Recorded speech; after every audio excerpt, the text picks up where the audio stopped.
Good afternoon. This is a recipe for nanay here.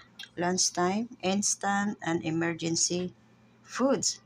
Kaya nga lang igigisa natin sa olive oil and onion and garlic.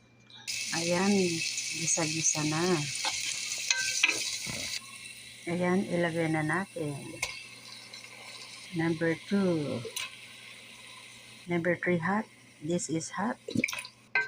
Ayan, masarap. Ayan na, ang sarap na.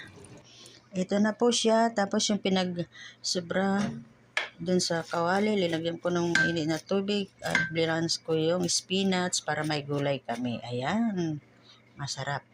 Kain na po tayo. Ito yung spinach. Ayan po yung sardinas at yung kanin at may saging tayo. Instant meal. Thank you so much and God